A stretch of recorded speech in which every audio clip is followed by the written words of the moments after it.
हरियाणा के मुख्यमंत्री मनोहर लाल खट्टर करनाल पहुंचे, जहां पर एक पत्रकार वार्ता का आयोजन किया, जिसमें विभिन्न मुद्दों पर जानकारी दी। मुख्यमंत्री ने कहा उन्होंने अनलॉक पार्ट 2 के बारे में कहा।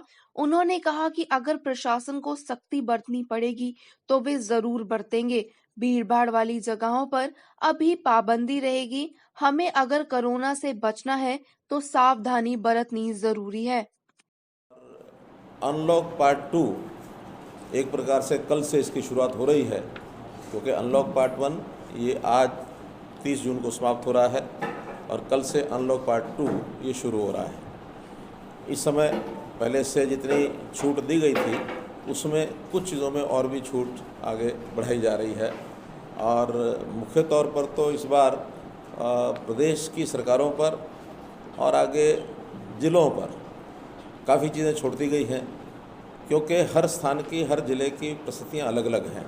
तो अलग अलग परिस्थितियाँ होने के कारण से जो कुछ छूट दी गई है उसमें और ज़्यादा छूट तो नहीं दी जा सकती, क्योंकि वो केंद्रीय स्तर के ऊपर एमएचए की गाइडलाइंस हैं। लेकिन कहीं अगर लगता है कि कठिनाई अभी है तो उसमें और अभी सख्ती बरतनी हो तो वहाँ लोकल लेवल पर कंटेनमेंट जोन्स की सख्ती ये बढ़ाई जा सकती है। तो अभी जैसे विद्यालय ये सब 31 जुलाई तक ये तय किया है कि अभी वो नहीं खुलेंगे और इसी प्रकार से रेलवेज़ को भी अभी पूर्ण रूप से नहीं खोला है, वो भी 2 अगस्त से और खोली जाएंगी। लेकिन इंटरनल मूवमेंट जो स्टेट्स की हैं वो सारी खुली रहेंगी, बाधित नहीं होंगी। इंटर स्टेट मूवमेंट भी गुड्स की और पैसेंजर की ये भी खुली रहेगी, ये बाधित नहीं होगी। बाज़ार सारे खोल दिए गए हैं, मॉल सारे खोल दिए गए हैं, इंडस्ट्री सारी खोल दी गई है। लेकिन जहाँ कहीं गैदरिंग बहुत अधिक हो सकती है, जैसे एजुकेशनल इंस्टीट्यूशंस, उनके लिए अभी थोड़ा सा बंधन रखा गया है। जहाँ तक एक कठिन समय की बात है, प्रधानमंत्री जी ने कहा कि अभी भी ये कठिन समय चल रहा है, हमें बहुत अभी ढिलाई नहीं बरतनी है, सावधान होकर के चलना है। हर कोई जो है, जो नियमों का पालन वो उनको करना ही चाहिए। मास्क लगाने की बात है, सोशल डिस्टेंसिंग की बात है और इसमें हर व्यक्ति, चाहे वो सामान्य व्यक्ति है अथवा स्वयं उन्होंने कहा चाहे प्रधानमंत्री है, सभी को ये सावधानियाँ बरतनी चाहिए ताकि कोरोना जैसे महामारी को हम यानी कंटेन कर सकें, इसको रोक सकें, इसको फैलाने से हम किसी प्रकार से बच सकें। तो बहुत सी सफलता हमको भारतवर्ष में मिली है, हर प्रांत में मिली है। मैं अगर हरियाणा की बात करूं तो हरियाणा अन्य प्रांतों की अपेक्षा आज बेहतर स्थिति में है और हम लोगों ने उसके बहुत से सूचनाओं का जो पालन किया है, सख्ती से किया, उसके कारण से सब हुआ है। वहीं प्रधानमंत्री के संबोधन पर सीएम ने कहा, पूरे देश में लगभग 80 करोड़ गरीबों के लिए 5 किलो चावल, 5 किलो गेहूं दिवाली तक दिया जाएगा। वहीं किसानों को भी बड़ी राहत देने का प्रयास किया जा रहा है।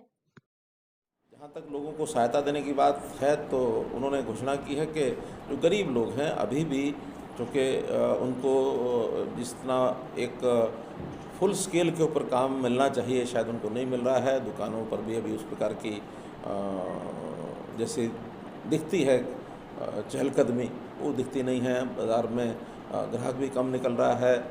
तो इन कठिनाइयों के कारण से एक जो घोषणा की है, उन्होंने कहा कि जो हमने 3 महीने का मुफ्त राशन दिया था, इसको गरीबों के लिए और आने वाले दिवाली तक इसको एक्सटेंशन कर दिया कि 5 किलो चावल अथवा 5 किलो गेहूँ हर व्यक्ति के हिसाब से। और ये आगे 5 यानी दिवाली यानी 4 महीने, अभी 5 महीने और बचे हैं, तो 5 महीने का ये राशन भी मुफ्त में मिलेगा बिना किसी कीमत के और लगभग 80 करोड़ लोगों को देश भर में इसका लाभ होगा। हमारे यहाँ भी हरियाणा भी मैं कह सकता हूँ कि 2.25 करोड़ लोगों को इसका लाभ मिलने वाला है। ये उन्होंने घोषणा की है और इस सारे वहीं चीन को लेकर भी सीएम आक्रामक मूड में नजर आए। भारत में चीन के 59 ऐपों को बैन कर दिया है, जो कि बहुत अच्छा कदम है। चीन के साथ हरियाणा में 2 अनुबंधों को रद्द कर दिया गया है। चीन के खिलाफ आम आदमी के मन में भी रोष है। वह चीन को अपने देश में आगे नहीं बढ़ने दिया जाएगा। बाकी बातचीत के द्वार खुले हैं, क्योंकि भारत शांति प्रिय देश है। कि चाइना ने अपनी जो करतूतें हैं वो रोकी नहीं हैं। वो उन्होंने बहुत एक जो दुश्मनी पाल करके जिस प्रकार से बॉर्डर के ऊपर उन्होंने अपनी गतिविधियां की हैं, उससे एक रोष देश भर में हर व्यक्ति के मन में है, हर एक संस्थान के मन में है, हर नेता के मन में है। तो हम लोगों ने उसके हिसाब से ही हरियाणा में पहले से ही जो 2 ऐसी कंपनियां थी जिनका टेंडर लेवल के ऊपर कुछ कॉन्ट्रैक्ट हमारा होने वाला था, हमने उसको रद्द किया था। देश भर में ये जो 59 ऐप हैं ये बंद कर दिए गए हैं, ये संस्थागत रूप से बंद किए हैं। आम आदमी ने भी इसका एक संज्ञान लेना शुरू किया है। होटल्स कई ऐसे सामने आए हैं जिन्होंने चाइनीज़ को वहाँ ठहरने के लिए, रुकने के लिए वो मना कर दिया है। लोगों ने चाइनीज़ सामान की गोली जलानी शुरू कर दी है। तो चाइना के प्रति एक क्षोभ, एक गुस्सा ये आम आदमी के मन में है। तो उसी हिसाब से अभी तो चूँकि जब देश के प्रति दुश्मनी का भाव रखने वाला कोई देश, उसको किस प्रकार से हम आगे बढ़ने देंगे, अपने देश में आगे नहीं बढ़ने देंगे, ये भाव जनमत का सारा बना है। हाँ, क्योंकि कोई भी विवाद होता है, कोई भी बात होती है, उसका जो हल होता है कभी ना कभी हल तो होना ही चाहिए। हम वसुधैव कुटुंबकम की बात करते हैं, विश्व में शांति की बात करते हैं, तो इसका मतलब ये नहीं कि बातचीत के रास्ते बंद करेंगे। बातचीत के रास्ते खुलने चाहिए और खुल करके कल को इन सब बातों में से यदि निजात मिलती है तो मानवता के नाते, विश्व के नाते, सब देशों को सह अस्तित्व के नाते रहना ही है। लेकिन किसी भी कारण से अपने देश की किसी कॉस्ट के ऊपर कोई बात की जाएगी, ऐसा बिल्कुल नहीं होगा। अपने देश का स्वाभिमान, सुरक्षा, अखंडता ये बरकरार रखी जाएगी। पेट्रोल डीजल की बढ़ती कीमतों को लेकर मुख्यमंत्री ने कहा, जिन प्रदेशों में कांग्रेस की सरकार है, उन्होंने अपने प्रदेश में पेट्रोल डीजल की कीमतों में कितनी कटौती की है, जबकि पंजाब व राजस्थान से सस्ता पेट्रोल डीजल हरियाणा में है। टिड्डी दल से बचाव के लिए प्रयास किए जा रहे हैं। रोडवेज के किरायों में बढ़ोतरी को लेकर फैसला 15 जुलाई तक टाल दिया गया है। वहीं सोनीपत में हुए 2 पुलिस कर्मचारियों की हत्या के दोषियों को पकड़ने के प्रयास तेज कर दिए हैं व उन्हें वीरता पुरस्कार से सम्मानित किया जाएगा। कि राजस्थान के अंदर कम करके दिखाएं, पंजाब के अंदर कम करके दिखाएं, क्यों नहीं कम करके दिखाते? वहाँ तो हरियाणा से भी ज़्यादा रेट है। हमारे तो 2 ही प्रदेश आसपास लगते, राजस्थान और पंजाब। हरियाणा से ज़्यादा रेट है आज भी। क्या वो 5-10% वहाँ कम करके, वो तो उनके अपने हाथ में है। तो इसलिए ये जो सब प्रदेश और देश को जो सुचारू रूप से व्यवस्था चलानी होती है, जिनको नहीं चलानी होती है वो कुछ भी टैक्स करते रहेंगे, लेकिन जिनको चलानी होती है उनको देख करके बात बोलनी चाहिए। हरियाणा में हम कम से कम ये कह सकते हैं कि हमारे डीजल का रेट, हमारे पेट्रोल का रेट, आसपास की सब स्टेट्स, केवल चंडीगढ़ को यदि हम छोड़ दें तो बाकी हमारा दिल्ली से भी कम है, राजस्थान से भी कम है, पंजाब से भी कम है, उत्तर प्रदेश से भी कम है, हिमाचल से भी कम है, सब प्रदेशों से कम है। देखिए, इस विषय में किसी को दोष तो नहीं दिया जा सकता। एक ऐसा एक विषय है जो 2-4 साल, 5 साल बाद कभी ना कभी आता है और विश्व के किसी भी कोने में, किसी भी देश में टिड्डी दल घुसता है। अब अपने देश में इस इलाके में आया हुआ है, कभी राजस्थान में होता है, कभी उत्तर प्रदेश में होता है, महाराष्ट्र तक घूम के आ गया है, अब इस इलाके में घूम रहा है। उसके लिए सारे इंतज़ाम सब किए हुए हैं कि कहीं कोई ज़्यादा नुकसान न हो।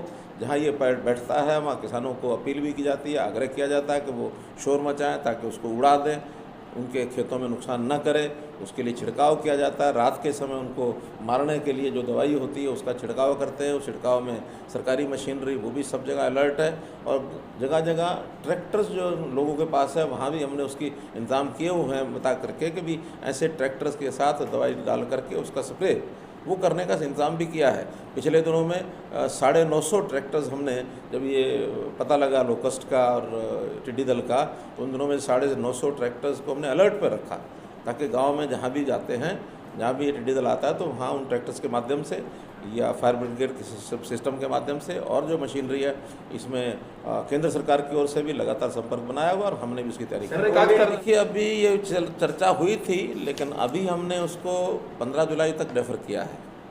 15 जुलाई के बाद फिर बैठ के विचार करेंगे। अगर रोडवेज की गतिविधि पूरी चल जाती है तो फिर तो ऐसी कोई स्थिति नहीं आएगी, लेकिन यदि फिर भी तब तक स्थिति नहीं चलती, क्योंकि बसें हमारी 4,500 बसों में से मात्र 850 बसें कल की डेट में ये चली हैं। तो इतना कम फ्लीट जब चलेगा तो खर्चे तो पूरे उस नाते से हो रहे हैं। लगातार रोडवेज का घाटा बढ़ रहा है और उस घाटे को रोकने के लिए, और सवारियाँ क्योंकि कम चलाई जाती हैं, बसें भी कम चलती हैं, तो उस नाते से कोई ना कोई विचार 15 जुलाई को दोबारा से फिर मीटिंग करेंगे। देश भर का जो इतना बड़ा पैकेज प्रधानमंत्री जी ने घोषित किया है, हमने अपनी टीम को, पूरे ब्यूरोक्रेट्स को, मंत्रियों को ये एक योजना बनाने के लिए कह दिया है कि हम उसका 10% का शेयर हर मद में कैसे ले सकते हैं। फिर वो इंडस्ट्री में है, चाहे वो किसानों के काम में है, मजदूरों के लिए है, उद्योग के लिए है, व्यापार के लिए है, इन सब चीज़ों में जो जो लाभ केंद्र सरकार से हम ले सकते हैं उसकी प्लानिंग हम कर रहे हैं। और बहुत सी चीज़ें हमने शुरू भी कर दी हैं।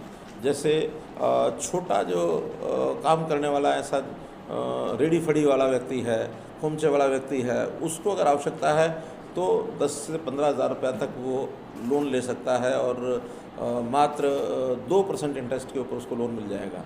ऐसे ही थोड़ा शिशु लोन, जिसको हम कहते हैं, मुद्रा लोन में 3 प्रकार हैं, तो शिशु लोन के लिए 50,000 रुपये तक की, ऐसे हमने 3 लाख लोगों को ये लोन देने की योजना बनाई है हरियाणा में।